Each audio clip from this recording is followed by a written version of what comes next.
Bonjour à toutes et à tous et bienvenue dans cette nouvelle vidéo. Aujourd'hui, je vais vous présenter un sesterce de Balbin, donc une monnaie qui est quand même assez rare. Et surtout, vous allez le voir, il y a une histoire un petit peu chaotique autour de cette monnaie et surtout par rapport à l'empereur en lui-même. Bien évidemment, n'oubliez pas de vous abonner.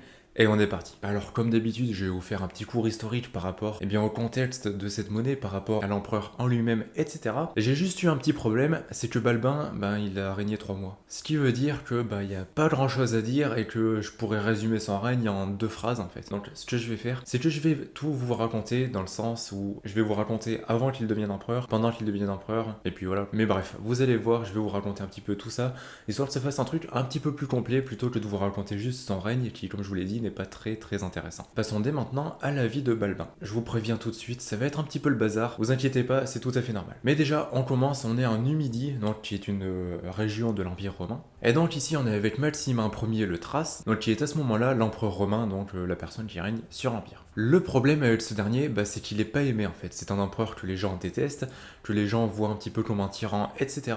Ce qui fait qu'il va se prendre une révolte et tout simplement il va être écarté du trône. Il n'est pas tué, il n'est pas enfermé ou quoi que ce soit, voilà, il est juste écarté du trône. Et donc les gens qui ont fait la révolte décident de mettre à la place de Maximin Gordien Ier, donc qui devient le tout nouveau empereur romain. Ce dernier prend avec lui son fils pour l'aider à commander, donc Gordien II. Et en même temps ça peut se comprendre parce que Gordien Ier, à ce moment-là, il a plus de 80 ans. 80 ans pour gouverner et tout ça, ça doit pas être facile, donc c'est normal qu'il ait besoin d'un petit peu d'aide. Mais quoi qu'il en soit, les deux empereurs vont commencer bien à régner et au bout de quelques jours, ils vont prendre la ville de Carthage. Cet événement est d'ailleurs vu comme un petit peu un miracle parce que les gens comprennent pas vraiment comment ils ont fait. Mais bref, ils ont réussi à prendre la ville et à ce moment-là, ils se retrouvent un petit peu dans la merde en fait. Parce que dans cette région-là, en fait, il n'y a pas vraiment de légion romaine qui y est postée. En fait, pour vous dire, dans tout l'Empire romain, à la base, il y avait des légions romaines donc qui étaient postées un petit peu partout, histoire d'aider au cas où. Le problème, c'est que vers Carthage, donc dans cette région, il n'y en avait aucune, ce qui fait qu'en termes d'armée, c'était pas la joie, et en termes de défense, c'était pas incroyable. Résultat, ce qui devait arriver arriva, on a Capellianus, donc qui est un légat, et qui était du côté de Maximin, et bien tout simplement, lui, il va prendre son armée, il va aller voir les deux Gordiens, une bataille va éclater, et il va tuer les deux Gordiens. Voilà, donc Gordien Ier a régné un mois. Donc une fois que ça s'est fait,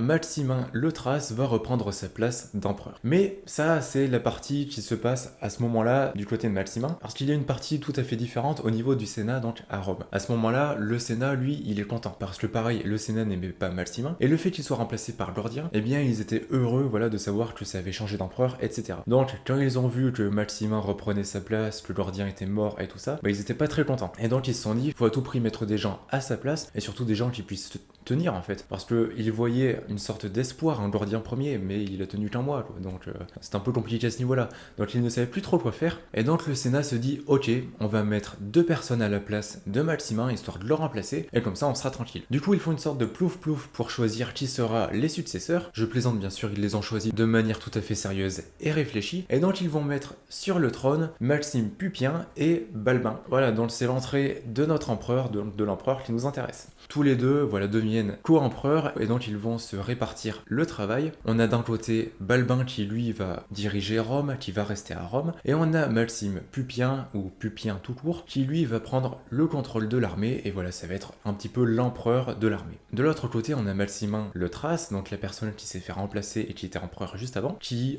entend parler de ça, bien évidemment, mais lui, ça l'enquête pas tant que ça, en fait. Donc il prend son armée, et il se dit qu'il va aller marcher sur Rome, et le but, évidemment, est de prendre le contrôle de la ville. Il va commencer à faire son chemin, et il va tomber sur la ville d'Aquilée. Sauf que, à Aquileia, il y a tout simplement Pupien qui attend avec son armée. Ce dernier se trouve dans la ville, et donc Maximin le Thrace décide tout simplement de faire un siège sur la ville. On a donc d'un côté, dans la ville, Pupien, et à l'extérieur de la ville, Maximin. Donc les jours commencent à passer, c'est un siège, tout à fait normal, sauf que Pupien, lui, il le savait, en fait, qu'il allait avoir un siège, il l'avait prévu. Résultat, dans la ville, en fait, tout est tranquille. Ils ont à boire, ils ont à manger, voilà, au niveau de la vie, c'est assez cool, donc ça va. Mais en dehors de la ville, Maximin, lui, il avait pas prévu qu'il y aurait un siège, ou du moins, il avait pas prévu sur une longue durée. Résultat, ses légions, son armée, commencent à mourir de faim, en fait. Le moral des soldats commence à tomber, et une révolte commence à se faire sentir. Maximin, qui comprend quand même qu'il va y avoir quelque chose de pas cool, lui, il se dit qu'il va donner l'exemple. Et pour donner l'exemple, il choisit quelques-uns des généraux, et il les fait tuer. Le but de tout ça, évidemment, est de montrer l'exemple, et surtout de faire peur aux autres soldats, et de dire si jamais vous vous révoltez, je vous tue. Malheureusement, ça ne va pas marcher pour lui, parce que ça va plutôt énerver les soldats, ce qui fait qu'il va en effet y avoir une révolte et que les soldats vont tout simplement tuer Maximin. Et ils vont également en profiter pour tuer son fils. Une fois que c'est fait, ils vont tout simplement prendre la tête des deux hommes et ils vont l'envoyer à Pupien et à Balbin. Mais bref, du coup, quelques jours passent et à ce moment-là, ça commence à être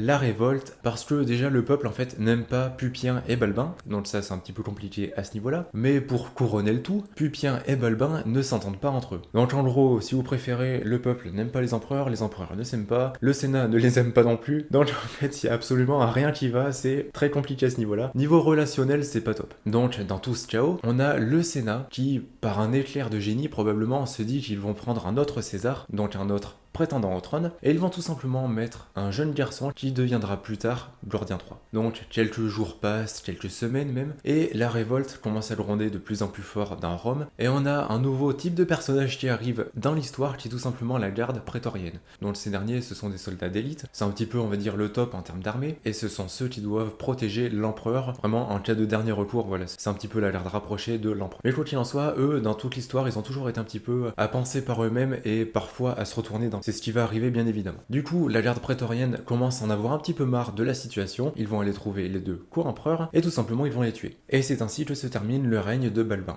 Et donc il a régné 3 mois à peu près, au final c'était un petit peu un empereur par intérim, mais voilà, du coup il a pas duré très longtemps et comme je vous l'ai dit, son règne n'était pas non plus très intéressant, c'est pour ça que j'ai décidé de vous parler un petit peu de tout, histoire de faire un truc plus complet et surtout quelque chose de plus intéressant, parce que comme vous avez vu, Balbin, dans tout ce que j'ai dit, Balbin il est plus resté à Rome, ça a été la révolte, il s'est fait tuer et c'est tout. Voilà, j'aurais pu le résumer comme ça. Mais bon, la vidéo aurait duré 15 secondes, donc ça aurait pas été très intéressant. Mais quoi qu'il en soit, une fois que les deux empereurs sont partis, tout simplement, c'est Gordien III qui va monter sur le trône, et dites-vous bien qu'à ce moment-là, Gordien III, il a 13 ans. Donc je sais pas ce que les Romains, ils avaient à cette époque-là, mais Balbin, là, avant, lui, il avait dans les 70 ans, je crois, 72. Là, on passe sur un jeune garçon qui a 13 ans. Je veux dire, les Romains, ils passent du tout au tout, et je sais pas si c'était forcément une très bonne solution. Mais quoi qu'il en soit, désormais, eh bien, vous en savez un petit peu plus sur la vie de Balbin, voilà, vous en savez un petit peu plus par rapport à son histoire qui fut relativement courte. Désormais, revenons-en à la monnaie. Alors, comme je vous le disais dans l'intro de cette vidéo, cette monnaie est un sesterce de Balbin. C'est une monnaie constituée de cuivre et elle pèse 18 grammes pour 30 mm de diamètre. Au niveau de la rareté, c'est une monnaie assez rare car elle est classée en R2 sur l'échelle de Sheldon. Pour la description, sur l'avers on peut voir le buste lauré, drapé et cuirassé de Balbin. Les légendes sont Imp Caes